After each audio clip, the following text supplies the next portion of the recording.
When we say it's Filipino, it is Filipino, but it has to be, it's not like Filipino just for the sake of being Filipino. It has to be Filipino that is adaptive to a global stage or to a place.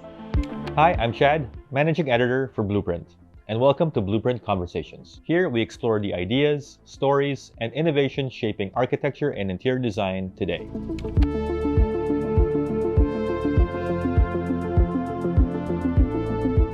Joining us in this episode is one of the Philippines' leading interior designers, and today we dive into his approach to preserving and reimagining Filipino spaces for a modern world. Known for his refined, bespoke interiors rooted in the local context, he has been instrumental in shaping the country's design identity and showcasing it on the global stage. Please welcome interior designer Jonathan Matti. Oh, thank you, Chad. Thank you for having me. Throughout your career, how have you approached weaving Filipino heritage and history into your contemporary design projects? Well, I like my interiors to have a sense of place. So, like for projects that I've done in the Philippines, I want them to know that we are in the Philippines. People come to me also because of that I inject a lot of European and Western influence. But I don't want it to be purely that. I like my interiors to have a very Filipino feel. I like it to have a sense of place, to know that we are in the Philippines. With some other interiors that I do outside of the country, I also bring the Filipino element, but I also like it to be rooted to the place it is in. What informs that? Like why that approach in particular? Is there something from your past that you wanna express? Well, I don't know. We are Filipinos, so I think it is but natural that you bring in that influence wherever you are all over the world. So preservation versus innovation is an ongoing challenge, right? Can you walk us through your thought process and approach when giving new life to these spaces while respecting their legacy? Okay. Well, there's two schools of thought on that. It's either you become a purist, and when you do restoration, you go back to its roots, to what it originally was, the original purpose and all. But a lot of these buildings also and structures and have lost a lot of detail in the process. And through the years or centuries, the purpose of a certain structure has changed and lifestyle. So I think my approach is a little bit middle of the road. I want to approach it in the most authentic way possible, but I believe that we should adapt to the 21st century, to what era we are working on now. What are the differences you're seeing now? Is there like a use that was helpful before, and then Okay. what's the context? Yes, now? okay, like say in restoration of these heritage houses. A lot of them had a different lifestyle then. So what we do is we adapt it to the 21st century lifestyle, but using a lot of detail and elements that were present in the decoration phase of the structures. And of course, also updating little things like in color. Like in the 19th century, everything was very pastel. And now, like in the 21st century, we want everything to be neutral. So, Right, neutral. little things like that. And monochromatic. Right.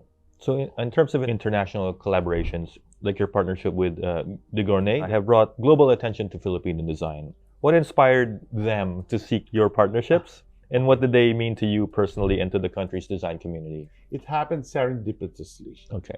I've been ordering from the Gournay for, I don't know, I think ever since they started. One day in London, I was walking and I bumped into the relationship manager of De Gournay for the Philippines. And she just happened to be with the chief designer of De Gournay. And that evening, I get a message that she was inviting me for lunch the next day.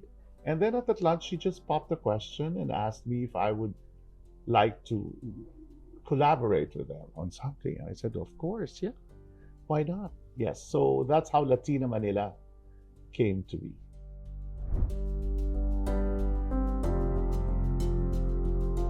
Can you tell us more about Latina Manila and what the collection was about? Latina Manila is a papier panoramique. It's a wallpaper design based on the Philippines in the 19th century with a lot of elements. It tells of a story of life in Manila, which was Intramuros, going all the way to its suburbs, which is like where Malacanang is, that area.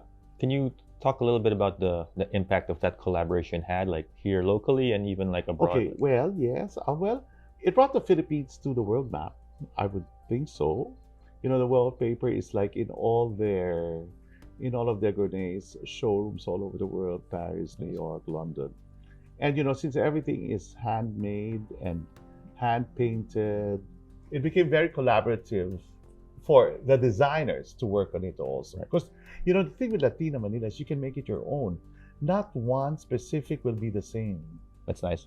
Yes. So in every installation that we've done, depending on the finish, it can all look so different. It can never look the same. So let's go a little bit backward. Like, what early influences or defining experiences shaped your design sensibilities, and what led you to focus on bespoke, culturally infused spaces? Well, first living here, then travel, and then I guess my youth also. What happened in your youth that you felt? My mom's a real estate broker. Okay. She's been doing it for over 50 years. Wow. So as a child, I would go with her, like when she would show all these residential properties that she was selling or renting out. So that tickled my mind to this sort of creativity. And then, of course, visits to museums, then travel.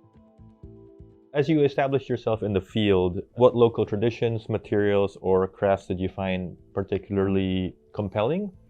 And how did you first integrate these into your work? Well, like in the Philippines, I like to use a lot of our local materials. Like I like to use a lot of abaca.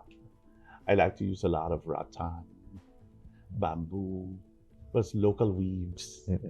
Yeah, we're seeing a lot of integration or innovation in terms of weaving. The patterns are traditional, but the materiality is different. Well, I would say that, come to think of it, no, I think the materials are still the same. And the weaving process is still the same because they still use the same looms and all that. I think it's changed in color, but what I think we need to preserve are the weaving techniques because I think they're disappearing. So the perception of Philippine design has evolved significantly over your career and over time. In your view, how do you think you've helped shape this evolution and both home and abroad? Well, I think in my own little way, by introducing Latina Manila to the world, yeah, I think that little step gave, people started looking at the Philippines. I think that was one little contribution. And doing my interiors like in other countries, like Right. around Asia, Hong Kong, Singapore, the US, and Europe, yeah, gave the Philippines a second look. And these clients, are they non-Filipinos? Well, Filipinos? some are Filipinos and some are foreigners. Is that your impetus to infuse Filipino-ness into design, or is that something that the clients look for? All these clients, when they've come to me, they've seen already my work. And that, I think, is the basis of them choosing me. Right. Yes. So then, we discuss it and wherever it's possible. So good. I guess it's a testament to the Filipino design. Like, oh, they see your work. It's like, oh, this is nice. This resonates with us.